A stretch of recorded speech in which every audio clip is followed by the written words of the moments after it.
तो मिलवाइए। कितनी देर हो गई अब तो। अब जी बस अभी उसे लेकर आती हूँ। आप तब तक ये समोसे खाइए ना। हाँ हाँ लाइए लाइए। ले बेटा तू भी लेना। अरे शर्माता क्यों है? अब तो इसे भी अपना ही घर समझ। क्यों समधन जी, सही कहा ना मैंने? जी जी। अब लीजिए बेटा जी। भाई मैंने तो उसी दिन आपकी मीना को अपनी बहू मान लिया था जब मेरे रामपुर वाले भाई साहब ने आप लोगों के बारे में बताया था। जी तब तो आपने मीना की फोटो भी देखी ही होगी। अब फोटो तो उनके पास नहीं थी और सच कहूं तो मैंने मांगी भी नहीं। देखिए समथन जी, ये देखना दिखाना तो एक फॉर्मेलिटी है बस, है? आप लोग इतने अच्छे हैं तो आपकी बिटिया भी कम थोड़े ही होगी। जरा जरा वो कोल्ड ड्रिंक बढ़ाइए ना। जी लीजिए ना। अब मैं मीना को लेकर आती हूँ। इतना कहकर मीना की माँ सरिता उसके कमरे की तरफ चल दी, जहां मीना एकदम उदास बैठी हुई थी। अरे मीना, क्या है ये सब? तू अभी तक तैयार नहीं हुई। वो लोग इंतजार कर रहे हैं बेटा। उन्हें खिला पिलाकर वापस भेज दो माँ, क्योंकि मैं उनके सामने नहीं जाऊंगी। ऐसे कैसे नहीं जाएगी?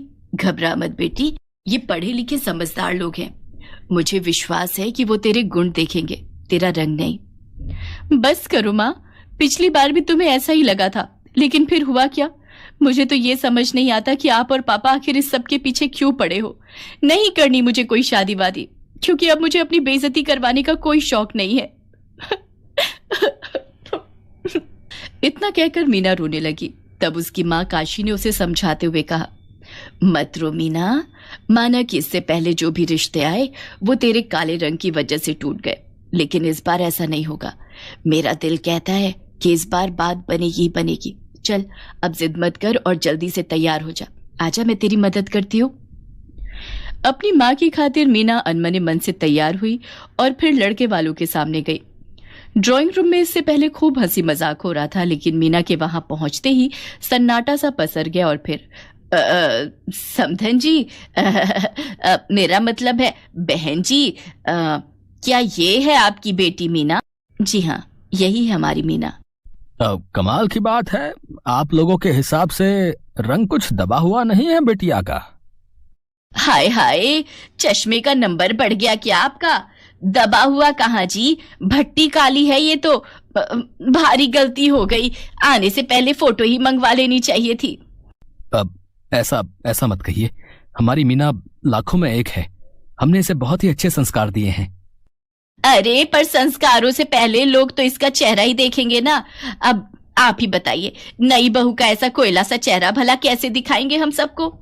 लड़के की माँ सरिता की बात सुनकर मीना के पिता ने अपना सिर झुका लिया और फिर अरे अरे, आपने तो मुंह ही लटका लिया। अच्छा ठीक है ठीक है, आप भले लोग हैं तो हम थोड़ा एडजस्ट कर लेंगे, अगर आप भी थोड़ा कर लें तो। जी आप क्या कहना चाहती हैं बहन जी? देखिए बहन जी, बात बस रिश्तेदारों की है, और अगर उनका मुंह बंद करना है तो थोड़ा खर्चा पानी तो करना ही पड़ेगा।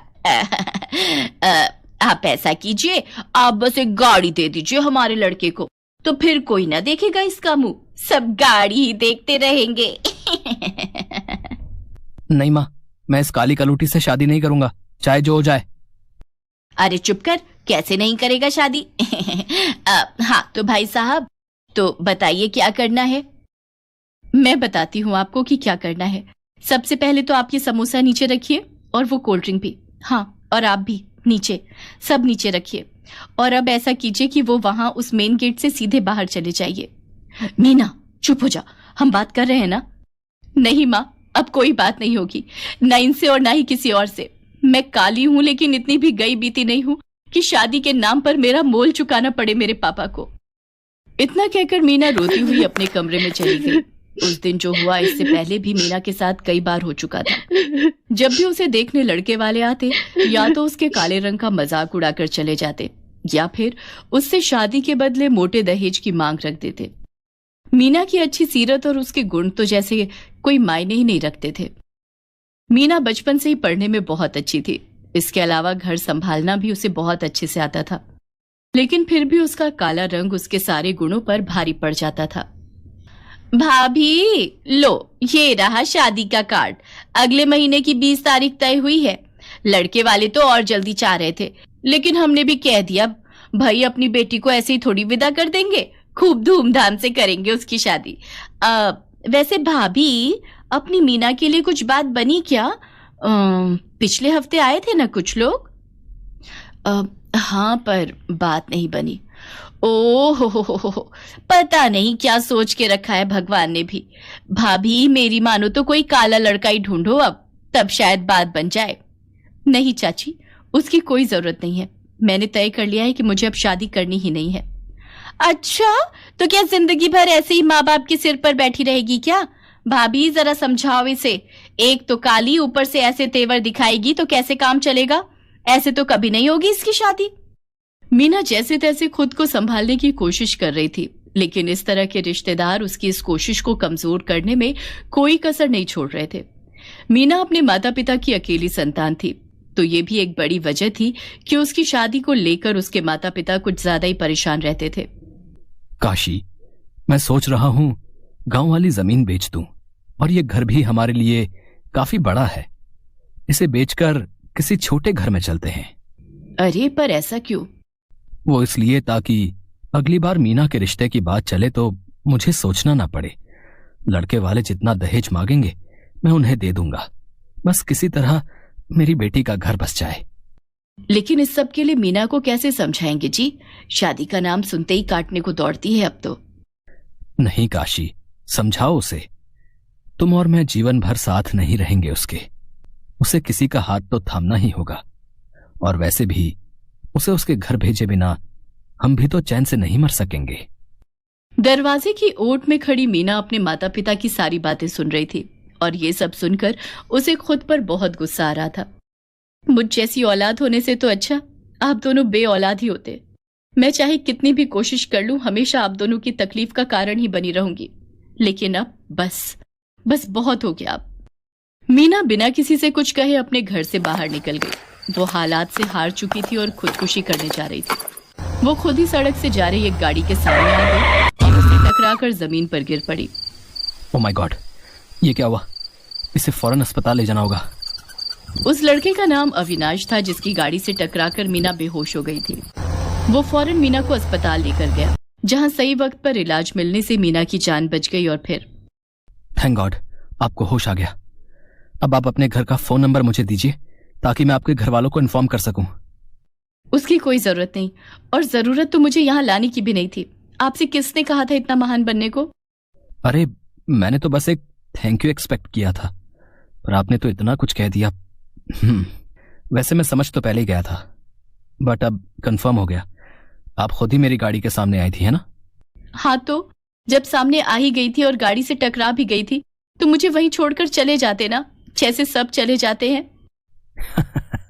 मैं सबके जैसा नहीं हूं मैडम। मैं कभी किसी को अकेला नहीं छोड़ता, खास करके अपने फ्रेंड्स को। वैसे हम फ्रेंड्स तो बन सकते हैं ना? मीना से पहली बार किसी लड़के ने इतने प्यार से बात की थी। अविनाश देखने में बहुत ही स्मार्ट था, काफी अमीर परिवार से भी था, लेकिन इस बात का उसे बिल्कुल भी घमंड नहीं था। उसने मीना से दोस्ती की और फिर उसका बहुत अच्छे से ख्याल भी रखा। मीना को भी अविनाश का साथ बहुत अच्छा लगने लगा था। वो दोनों अक्सर एक दूसरे से मिलने लगे। और फिर एक दिन, अरे अविनाश, तुम इस वक्त? चलो अब आ ही गए हो तो बैठो, मैं कॉफी बनाकर लाती हूँ। नहीं, कॉफी बाद में, पहले मुझे तुमसे कुछ बात करनी है। अच्छा, तो बताओ ना। मीना, मेरे घर वाले मेरे लिए रिश्ता ढूंढ रहे हैं। तो ये तो अच्छी बात है ना, तुम तो इतने स्मार्ट हो, तुम्हें तो कोई भी लड़की मिल जाएगी। हाँ, पर मुझे कोई भी नहीं चाहिए। वो चाहिए जिसे मैं पसंद करता हूँ। अच्छा जी, तो ये सीक्रेट अब तक छिपा कर रखा था? बताओ, जल्दी बताओ, कौन है वो लकी गर्ल? अविनाश ने मीना की बात का कोई जवाब नहीं दिया, बल्कि उसका हाथ पकड़कर उसे आईने के सामने ले गया और उससे बोला, लो खुद ही मिल लो, ये है वो लड़की। ये सब क्या है अविनाश? मुझे तुमसे इस मजाक की उम्मीद नहीं थी। नहीं मीना, ये मजाक नहीं, सच है। मैं तुम्हें बहुत पसंद करता हूँ और तुमसे ही शादी करना चाहता हूँ। लेकिन ऐसा कैसे हो सकता है? तुम्हारा और मेरा कोई मेल नहीं है। मैं तो कितनी काली हूँ। खुद को मेरी नजर से देखो मीना, मुझे तुम्हारी सूरत से ज्यादा तुम्हारी सीरत से प्यार है। तुम्हारे अलावा मेरी पसंद कोई और हो ही नहीं सकती। मैं तो तुम्हारे लिए अपने मम्मी पापा से भी बात कर चुका हूं, वो भी तुम्हें पसंद करते हैं। पर अगर मैं तुम्हें पसंद नहीं हूं तो बात अलग है। इतना कहकर अविनाश वहां से जाने लगा, लेकिन मीना ने उसका हाथ पकड़कर उसे रोक लिया। वो कुछ कह नहीं पा रही थी, लेकिन उसकी आंखों से बहते आंसू उसके दिल का हाल बयां कर रहे थे। वो अविनाश ही था जिसने न सिर्फ मीना की जान बचाई, बल्कि उसकी बेरंग जिंदगी में अपने प्यार के रंग भी भर दिए।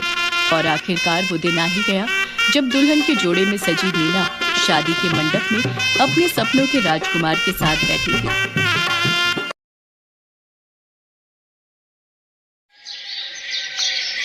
पलक काले रंग वाली लड़की थी, जिस वजह से उसके स्कूल में हर कोई उसके काले रंग को लेकर उसे चिढ़ाता था, खासकर उसकी अपनी क्लास के टीचर और बच्चे।